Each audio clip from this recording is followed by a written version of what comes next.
take a moment and actually look at what you are seeing, look at where it's coming from, and always see if you can back it up with a study, with some reputable information. Welcome to The Conversation. In today's episode of Trailblazers, Johnny is speaking to Vicky Britton. Vicky is a leader in integrating social media and Google search insights into the life sciences industry, empowering better decision making through innovative approaches.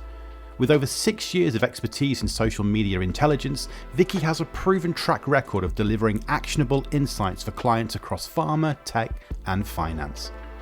As a former leader of a team at Storyful, a division of News Corp, Vicky spearheaded efforts to provide high-profile clients with cutting-edge social media intelligence, driving impactful strategies in competitive industries. In 2024, her contributions were recognised when she was named a Social Intelligence Insider 50 winner by the Social Intelligence Lab, celebrated in the Insightful Innovator category. A passionate advocate for patient-centric innovation, Vicky was a keynote speaker at the 2023 Digital Health Congress, where she shared her expertise on harnessing search and social media data to revolutionise digital health. Her work continues to shape the future of social intelligence in the life sciences sector, paving the way for smarter, data-driven solutions. We hope you enjoy this episode. Do remember to subscribe and follow us on social.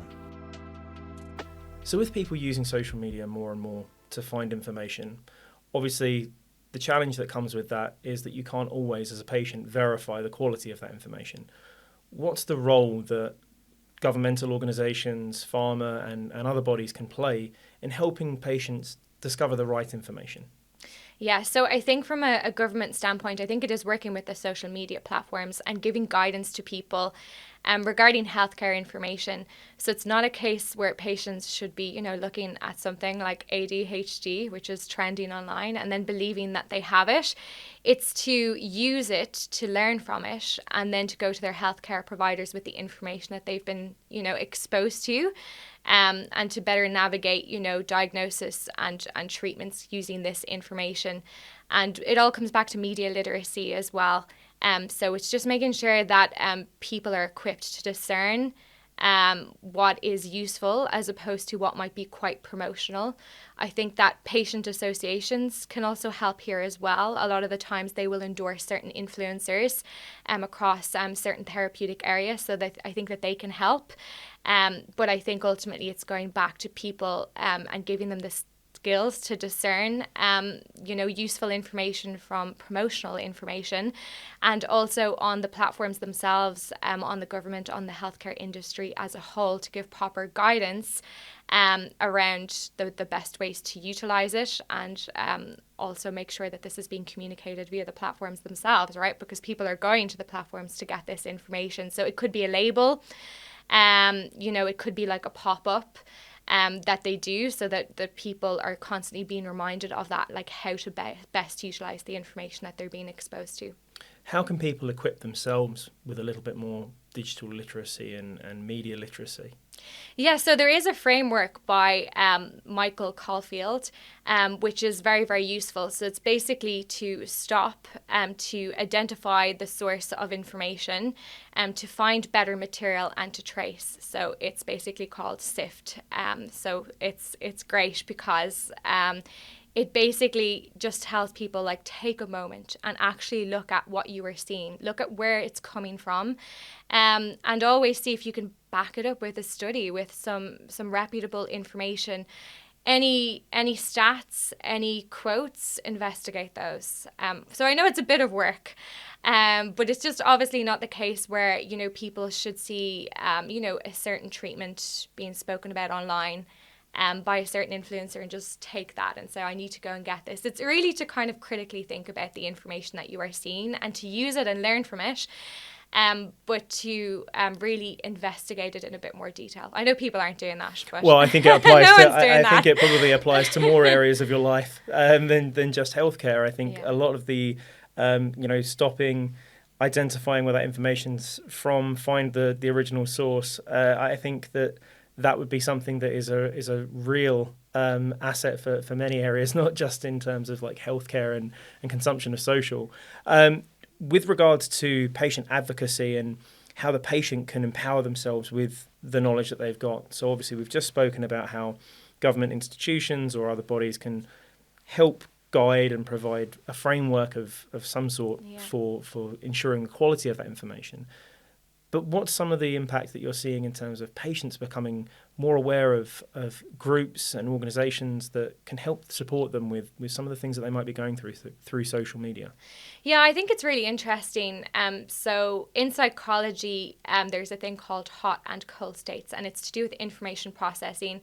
And it's basically when people are in a heightened state of emotion, they struggle to process the information provided by their healthcare provider, and then they need to go online to fill information gaps once they're in a calmer state. So we see people doing this a lot. So, they've had a difficult diagnosis, and then a few weeks later, it all comes kind of flooding to them. I should have asked this. I should have investigated this. I'm not sure what steps to take. It's going to take, a few days, a few weeks to get another appointment. What do I do in the meantime? So going online and learning what other people have done, learning about the questions that they have asked is one way to use the information. In terms of, say, difficulties with getting a diagnosis, learning how to advocate for yourself, learning what your doctor is going to need to critically evaluate what you're going through is another way. And then it's about the sense of community, right? So a lot of people want to speak to other people who are going through what they're going through, and they can get that community through social media. They can go to forums, dedicated spaces, and actually get that emotional and community support, which is great. So it can be used in a lot of really good ways. Yeah, it strikes me that the communities that could be created, particularly around rare and uncommon illnesses and diseases, could provide a lifeline for people. Absolutely. So a lot of the times people with rare diseases don't have the opportunity to connect with other patients, and it'd be very difficult to find another patient to speak to in real life. But through social media, through online communities, they can speak to people all across the world, and they have that connection. They're not going through it by themselves. They're learning from them as well, in terms of the process that they went through, in terms of their day-to-day difficulties, and that's a huge support for people. Because feeling isolated while suffering is it's just causing so much more difficulty in their lives. So being able to connect is really helping them cope on a day-to-day basis. Yeah, I can imagine that it would be an absolutely massive gain for you if you were struggling with something, to be able to have just someone who can relate to it in any way, shape or form. Because as much as you as a family member might want to be there for someone going through something, unless you've been in that position, it's impossible for you to often relate to it. With these communities, though, obviously, again, generates more information, more, to a certain degree, can add to the noise. Yeah. How do we help tackle some of the misinformation? How do we address some of those challenges more proactively for those vulnerable individuals who are going through those situations? Yeah, so, and obviously in terms of misinformation, there's a lot of it out there when it comes to healthcare, no doubt about that. But I think in terms of having the healthcare industry work together on it to say, look, people are going here, we need to make sure that they're getting the right information. It could be patient associations endorsing certain accounts or certain spaces for people to go to. The platforms as well can obviously do a lot. They already have kind of, functions in place where they can actually put labels on registered healthcare providers, so you know that your information is coming from a healthcare provider online. And I think that, going back to media literacy, that's obviously incredibly important as well. So I think it's a difficult one, and I think it requires a holistic approach, and it requires people to actually come together to help with that. And I think in terms of patients themselves, again, it's just about guiding them on how to use the information as well. And so we already spoke about, the SIFT framework, but it is basically to really kind of closely assess what you're looking at and look at the motives. If it's a patient community, and if it's, say, a rare disease, it's very unlikely that that's going to be highly promotional. Like, you are more likely to get people who are actually speaking about, you know, the details of their day-to-day lives there. But if it's a case where, say, it's far more common, like, say, in diabetes, right, which is obviously a lot of people are impacted by that. It's a huge topic online as well. You might get more kind of promotional voices there, and being able to discern one from the other is going to be hugely important. Yeah, I'm thinking myself now as listening to you articulate that point about when that training should start to occur, now that we're in this kind of social media age that we're in. And it would occur to me that probably should be taught in schools, actually. Absolutely. I think it needs to come at a very young age. And Gen Z are so, you know, they're just so proactive in terms of their health. They're very into preventative healthcare. And the audience beneath them are going to be, you know, the same. They're going to be going online a lot. Yeah, of course. I actually don't even know much about them at all. Like, they're obviously so young. But yeah, you need to start young because they have access to more information than ever before. And being able to utilize that correctly is incredibly important. And when we think of healthcare and the impact of healthcare, it is crucial. Yeah, what we're advocating for really is, I think, counterintuitive to a lot of people, which is that behavioural change to stop and assess the information that you are taking on board. And, you know, the old saying that the best time to plant a tree is 20 years ago and the next best time is today, I think that very much holds true with preparing that younger generation with the framework and tools to be able to assess the information that they're looking at with a critical eye, with a critical lens, and be able to say, yes, this seems legit, based on the fact that I can identify it's from this trusted authority, this is the source that it's come from. And being able to use it in the correct way. So people do need training on that as well. So something that has been trending online, and it has been trending online for a very long time, is ADHD. So a lot of people are speaking out about this on social media. And as a result of that, people are getting exposed to it, and people actually then become convinced that they have ADHD, right? Because a lot of people are actually suffering attention problems due to being online a lot. But that's obviously completely different to having, you know, like a formal disorder, basically. So it's interesting, like, in that example, if you are, say, looking at ADHD content, and you're saying, oh, wow, I have some of these same symptoms, it's not to go and diagnose yourself. It's to learn from it, and to, if you genuinely think that you do have it, it's obviously to go to your healthcare provider, but not just to see something and then kind of diagnose yourself from it. And that's obviously a difficult one because, like I said, a lot of people can relate to it, right, in terms of attention spans now, because if you're on social media a lot, I'm on social media a lot. It does impact the type of information that you want to process if you become used to kind of short form content. And it is obviously doing a lot of good and having more awareness around it, you know, like anything to do with, you know, mental health has obviously been stigmatized in the past. And, you know, women have been underdiagnosed with ADHD as well. And as a result of more awareness, there are more diagnoses there. Typically, they would mask it at a younger age. So a lot of women are now coming out saying, actually, I've been suffering with this for a very long time. Now that people are speaking about it online, I feel like I can come forward. I feel like I should go and actually speak to my doctor about that. I think that's great. But it's not just to see it and become convinced that you have it. And we definitely need to speak about that a lot more in terms of kind of how you should use it to educate yourself, but not obviously diagnose yourself off the content. Absolutely. And I think there's a danger in relying too much on the social media gurus. Yeah. You know, the information is wonderful that it's out there and that it's provided, but as you say, it doesn't provide you with a clinical diagnosis. Absolutely, yeah. Don't go off diagnosing yourself, but learn from it for sure.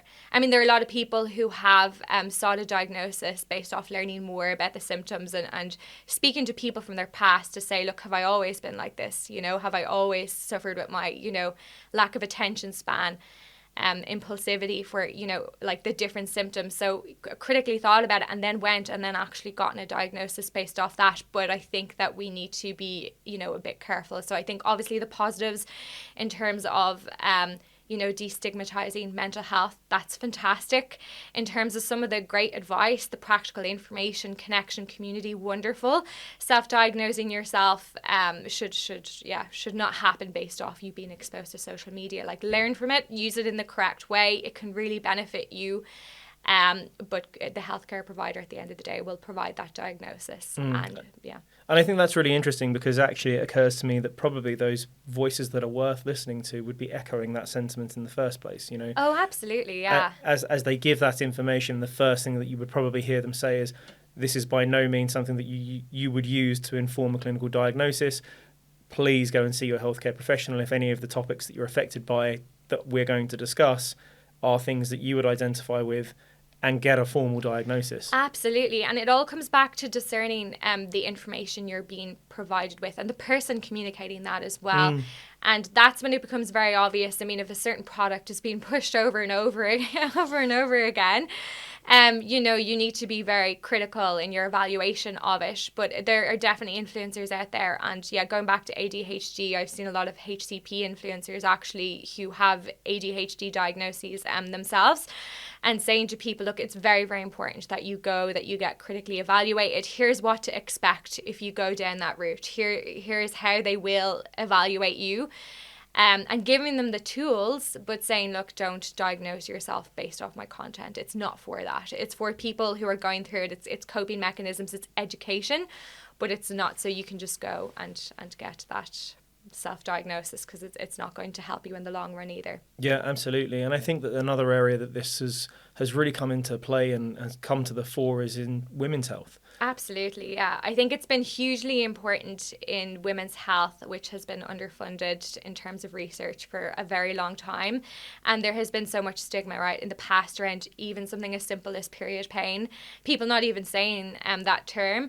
And more recently, we're seeing a lot now about menopause. So social media has played a vital role there in terms of bringing people together, in terms of making sure that, you know, people are being exposed to this, that you know, people are really working to make sure that, like, the language that we use is quite inclusive around it, that we shouldn't be afraid to actually use these health terms in our day-to-day, and that's having a really positive impact in terms of getting more attention and visibility on women's health conditions. And there's a long way to go, but at least it's a good start. Yeah, there's been some conversations that I've had that have been hugely informative in my understanding of this area. And, you know, I think about, there's a company called Day who provide women's hygiene products. And in one of their advertising campaigns, they used the word vagina. Yes. A very standard medical word. Hasn't been used. And they were having people at bus stops where they were having the campaigns rolled out, putting stickers over the words, censoring them. It's absolutely absurd that that's the situation that we're in, where even now, something that is that affects 50% of the population, such as period pain or kind of this monthly cycle, that this is still an area of taboo or a topic where it is difficult to talk about for some people. It seems entirely absurd. And I heard another terrifying stat, which was in the UK, 4% of the healthcare spend is related to women's health. Yeah. Globally, it's 1%. Yeah, it's terrifying. It is absolutely terrifying. And what you're saying about, like, the usage of certain terms, like, I think it's just insane that menopause is only being spoken about now. And a lot of women completely unaware, you know, and, you know, women in their 30s now going and actually looking up symptoms of perimenopause just to be prepared and, you know, to learn about what options there are, you know, what you can do kind of in the future around maybe certain symptoms.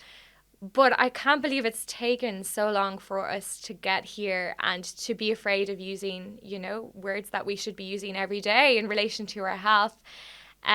So it really does kind of highlight how there is still a lot to be done in terms of destigmatizing women's health and certain conditions. We spoke before, obviously, about, you know, mental health as well.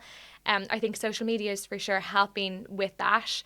And then we also need to be cautious, right? Because there are certain, you know, startups, maybe smaller companies selling products, maybe feminine hygiene, it could be devices, and they are much better able to communicate in a certain way, right? You know, they're learning about this. They're learning that people feel stigmatized. You know, they're seeing what's happening with people being afraid to use the word vagina, and they're starting to use it. And we need to make sure as well that those voices aren't being heard the loudest because, you know, obviously the treatment providers, then, you know, there's people still need to access the treatment that's right for them and not be, you know, completely targeted with companies that are using the right language, but maybe it's around products that aren't going to help them. So I think there's that side of it as well, which is quite interesting. And I think we really need to think about that as well. So I think the UK is doing quite a good job of that at the moment. And from what I can see online, there's definitely more of a shift towards people speaking about perimenopause. So I think it's done a lot of good for that. And I don't know why it's taken so long for us to get here, but at least there's some movement in the right direction. And hopefully it will be the same for other conditions as well. So yeah. Good news on menopause, I guess. We're speaking about it now. It's absolutely not a taboo, right? No, absolutely. And I think it's really important. And the fact that we have historically not engaged in those conversations, but that at least they're happening now, it means that, as you mentioned, lifestyle factors that might be able to help you later. So obviously the fact that we're talking about it now, anyone who has engaged in that will know that there is an increased risk of things like osteoporosis. And obviously that plays into lifestyle choices. So in terms of maybe you want to do more resistance training or other wellness aspects to your life that will prepare you for when you make those transitions later on in life in your hormonal aspect. What about the kind of like, that does bring me on to a point about the merging of health, wellness, and all of that sort of stuff as more people are empowered with information about their lifestyle choices or health choices. How can social media play a role within that? And it's so interesting because, again, I don't think wellness is taken seriously, right? Sometimes when you think of wellness, you don't think of it with regard to treatment. But I think that they are merging. I think like health and wellness, and especially to the younger generation, very focused on preventative health. I think that people think more about now their emotional well-being, their spiritual well-being, just as much as their physical well-being. So it is interesting to see kind of the convergence of these three things coming together. But I think a lot of the younger generation is going to be increasingly very focused on this. I don't think it's going to be quite separated in the future. I think those three things are very important. So spiritual, emotional, and physical health. It's not going to be just one in isolation. Yeah, we've definitely seen that. I think there's more of a focus on, you know, actually having a work-life balance and all that. I think we've all seen that, obviously, since the pandemic, but particularly with the younger generation. Yeah. You know, they want to have they're better at setting those boundaries that maybe I certainly wasn't great at setting in the past. I wasn't setting those either, yeah. Sleeping under the desk, perhaps. I've never done that. But, you know, I think there's a definite trend towards that, and I think that there is a definite movement in the wellness understanding of the impact that wellness ultimately has on your longer term health outcomes. But that's been something that, again, comes with a whole list of challenges in terms of a lot of information, a lot of people that are, as you say, spinning up devices, talking about platforms, talking about this and that and the other. And I think there are some core basic tenets and principles that we could probably address and follow that would give a lot of that benefit. And it's identifying the right voices. And I think that comes back to, again, that lack of involvement with those larger bodies, those larger organisations, perhaps, that potentially could have, you know, a bit more of a guiding light or provide a guiding light to people to help them with identifying the information that they need. I guess the question that occurs to me off the back of that is, how do they build that trust? And we spoke about it before, where there is a bit of a skepticism sometimes around that.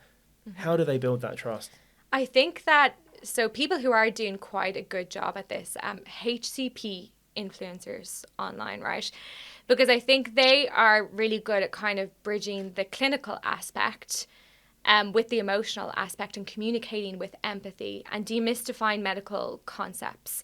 And I think that is kind of a good halfway point, right, for pharma companies, again, to kind of better understand social media, to better understand how they should be communicating to patients, and to understand, that there are commercial entities out there that are using the right, because they know, right, they know people are feeling alienated. They know that, companies aren't using the right language in their communication, that maybe treatments aren't getting to people. And they are very clever in terms of their messaging. You know, it's very much that they know that the younger generation, say, are very concerned about, using language that's quite like inclusive and quite, forward thinking and quite empathetic, as they should. But it's just that if they get there first, what does that mean? And I think that thinking about kind of the healthcare providers that are doing that quite well, because I think that they, again, have the clinical experience to back up what they're saying.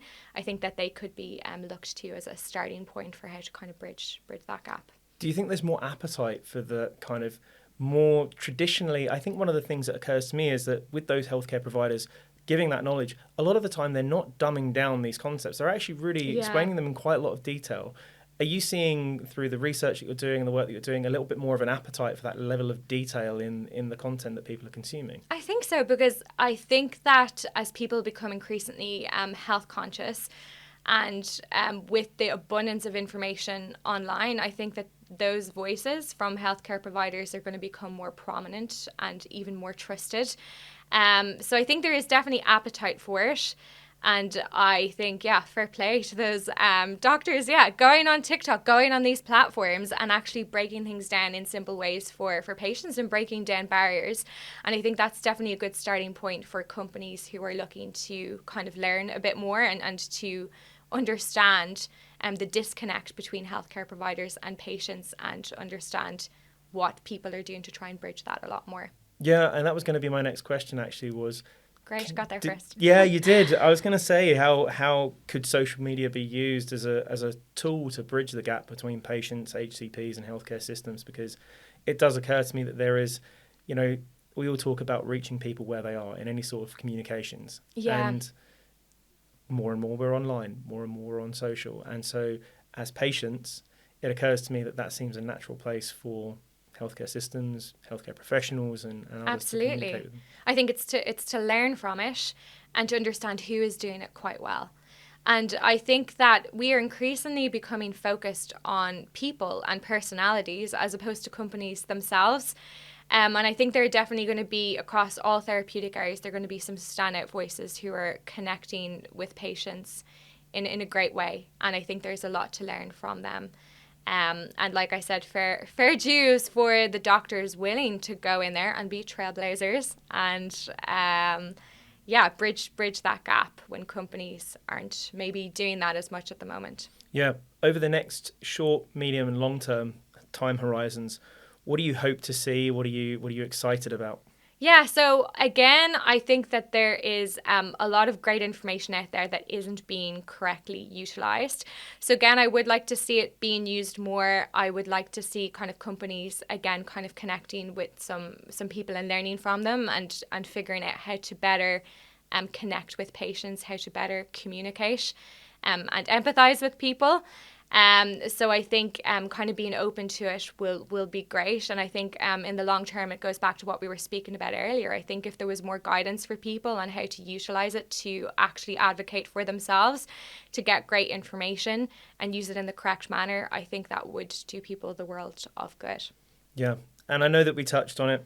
There's an awful lot of doom and gloom, and I don't want to be. I don't want to dwell on that.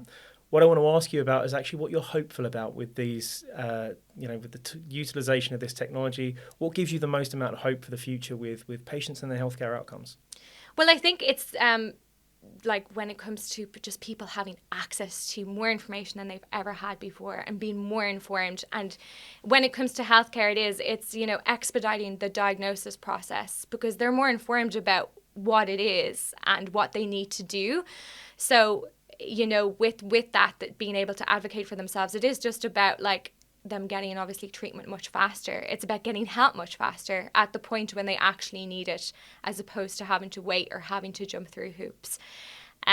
So I think that's really important, and that's probably the thing that I'm most excited about, it is actually seeing people getting help much sooner than they currently are. Yeah, and I think that there's another aspect of that, which is that the most vulnerable, actually, who historically may have not gotten those access points, with that information and the access to information being so readily available, they themselves equally get equipped with knowledge that they may not have otherwise had, and that then means we increase the positivity of their outcomes as well, which is again another wonderful thing. Are there any final thoughts that you'd like to leave our audience with today, or anything that you'd really like to kind of leave them with a final wrap-up message? Yeah, so I think that's a very good question. But yeah, I think it is just like we need to stop being afraid of social media and its role in healthcare. I think it can do a lot of good and there's a lot of positivity out there. There's a lot of great information. I definitely think that we need guidance on it. And I think that we need to come together more as an industry to better utilise it to drive better outcomes for patients. So if people want to find you, connect with you, find out what you're up to next, where should they go? Where should they look? Well, a good start is LinkedIn. I'm there. I'm posting research there all the time. So I'm Vicky Britton. And yeah, feel free to send a connect, or if you'd like to have a catch up about anything that we've spoken about today, feel free to get in touch. Incredible. Vicky, this has been absolutely wonderful. Thank you so much. Thank you so much, Johnny.